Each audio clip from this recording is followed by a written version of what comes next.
Good morning all leaders. So ಇವತ್ತ ಮುಂಜಾನೆ ಇವತ್ತು ಬೆಳಗಿನ ಜಾವ ಎಂ ಎಸ್ ನೋನಿ, ನಮ್ಮ ಎಂ ಎಸ್ ಮಾಡಿರ್ತಕ್ಕಂಥ ನಮ್ಮದೇ ಆದಂಥ own brand M S noni ಕುಡಿಯೋದು ವಿಧಾನ ಹೇಗೆ ಅಂತ ಇವತ್ತು ನಿಮ್ಗೆ ತಿಳಿಸ್ಕೊಡ್ತೀನಿ. ಈ ಎಂ ಎಸ್ ನೋನಿ ಕುಡಿಯೋದ್ರಿಂದ ಏನಪ್ಪಾ ಅಂದ್ರ ಒಂದು ದಿನದಲ್ಲಿ ಮನುಷ್ಯನಿಗೆ ಎಷ್ಟು ಆಹಾರ ಪದ್ಧತಿ ಇದೆಯಲ್ಲ, ಒಂದು ದಿನಕ್ಕೆ ಎಷ್ಟು ತರಕಾರಿ ತಿನ್ಬೇಕು, ಎಷ್ಟು ಕಾಳು ತಿನ್ಬೇಕು, ಎಷ್ಟು ಕಡಿ ತಿನ್ಬೇಕು ಅನ್ನೋದ್ರ ಬಗ್ಗೆ ತುಂಬಾ ಇದಿರುತ್ತೆ. ಬಟ್ ಅದ್ರ ಬಗ್ಗೆ ಕ್ಯಾಲ್ಕುಲೇಷನ್ ನಮ್ಗೆ ಗೊತ್ತಿರೋದಿಲ್ಲ. ಸೊ ಅದಕ್ಕೋಸ್ಕರ ಎಲ್ಲಾ ಊಟದಲ್ಲಿ ಕೂಡ ವಿಟಮಿನ್ ಕೂಡ ಸಿಗೋದಿಲ್ಲ. ಆ ವಿಟಮಿನ್ ಕೂಡ ನಮ್ಮ ಸೆಲ್ಸ್ ನ ಆಕ್ಟಿವೇಶನ್ ಮಾಡ್ಬೇಕಾದ್ರೆ ನಾವು ಅಪ್ಡೇಟ್ ಆಗ್ಬೇಕಪ್ಪ ಅಂದ್ರೆ ಏನ್ ಮಾಡ್ಬೇಕು, ನಮ್ಮ ಎಂ ಎಸ್ ಮಾಡಿರತಕ್ಕಂತ ನೋನಿನ್ ಕುಡ್ಬೇಕು ಸ್ನೇಹಿತರೆ. ಪ್ರತಿದಿನ ಬೆಳಗ್ಗೆ ಫಸ್ಟ್ 5 ml ಇಂದ ಸ್ಟಾರ್ಟ್ ಮಾಡ್ಬೇಕು ನಾವು. ಪ್ರತಿದಿನ ಬೆಳಗ್ಗೆ 5 ml, ನೈಟ್ ml. ಪ್ರತಿದಿನ ಒಂದು 3 ದಿನ 5 ml ಕುಡಿಬೇಕು. 3 ದಿನ ಆದ್ಮೇಲೆ 10 ml ಕುಡಿಬೇಕು. 4 ದಿನ, ಒಂದು ವಾರ ಆದ್ಮೇಲೆ 20 ml ಕುಡಿಬೇಕು. ಕರೆಕ್ಟ್ ಆಗಿ ನಿಮಗೆ 6 ರಿಂದ 12 ತಿಂಗಳ ಕರೆಕ್ಟ್ ಆಗಿ ನಾವು ನೋನಿ ಸೇವನೆ ಮಾಡಿದ್ರಪ್ಪ ಅಂದ್ರ ನಿಮ್ಗೆ ಅದ್ಭುತವಾದಂತ ಒಂದು ರಿಸಲ್ಟ್ ಬರುತ್ತೆ ಅಂತ ಹೇಳ್ಬಹುದು. ಬಟ್ ನೋನಿ ಅಂದ್ರೆ ಮೇನ್ ಇಂಪಾರ್ಟೆಂಟ್ ಸೆಲ್ಸ್ ಆಕ್ಟಿವೇಶನ್ ಮಾಡೋದು.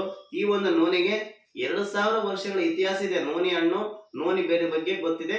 ಬಟ್ ನೋನಿ ಕುಡಿಯೋದ್ರಿಂದ ನಿಮಗೆ ದಿನ ಪೂರ್ತಿ ಆಕ್ಟಿವ್ ಆಗಿರ್ತೀರಿ. ಬಟ್ ದಿನದಲ್ಲಿ ತಿನ್ನುವಂತ ಆಹಾರದಲ್ಲಿ ಇರ್ತಕ್ಕಂಥ ವಿಟಮಿನ್ ಇದೆಯಲ್ಲ, ಆ ವಿಟಮಿನ್ ಎಲ್ಲಾ ತರದ ವಿಟಮಿನ್ ಕೂಡ ಈ ನಮ್ಮ ನೋನಲ್ಲಿ ಸಿಗುತ್ತೆ ಅಂತ ಹೇಳಕ್ ಇಷ್ಟಪಡ್ತೇನೆ.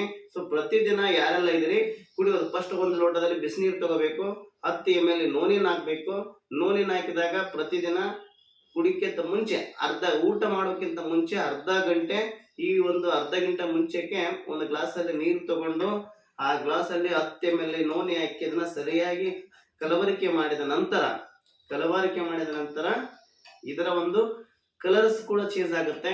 ಸೊ ನೀರಲ್ಲಿ ಸಂಪೂರ್ಣವಾಗಿ ಬೆರೆತಾಗ ನಿಧಾನವಾಗಿ ನಾವ್ ಹೇಗೆ ಟೀ ಕುಡಿತೀವಲ್ಲ, ಸೊ ಅದೇ ತರ ನೋನಿ ಕೂಡ ಟೀ ಕುಡಿಯುವ ರೀತಿಯಲ್ಲಿ ಕುಡಿದ್ರೆ ನಮ್ಮ ಹೆಲ್ತ್ಗೆ ತುಂಬಾ ಅದ್ಭುತವಾದಂತ ಒಂದು ಶಕ್ತಿಯನ್ನು ಕೊಡುತ್ತೆ. ಬಟ್ ದಯವಿಟ್ಟು ಟೀ ಕುಡಿಯೋದನ್ನ ಬಿಡಿ, ಡೈಲಿ ನೋನಿ ಕುಡಿ. Thank you. ಸೇಮ್ ಟೀ ತರನೇ ಕುಡಿಯೋದು, ಸೇಮ್ ಹೀಗೆ ತುಂಬಾ ಖುಷಿ ಕೊಡುತ್ತೆ. ಸೊ ನೋನಿ ಕುಡಿಯೋದ್ರಿಂದ ಟೀಗಿಂತ ಟೇಸ್ಟಿ, ಅದ್ಭುತ, ತುಂಬಾ ಖುಷಿ ಆಗುತ್ತೆ ನಮಗಂತೂ ಕುಡಿಯಕ್ಕ. ಸ್ನೇಹಿತರೆ ನೀವು ಕುಡ್ರಿ, ಎಲ್ಲರೂ ನಿಮ್ಮ ಸೆಲ್ಸ್ ನ ಆಕ್ಟಿವ್ ಮಾಡ್ಕೊಳ್ಳಿ. Thank you.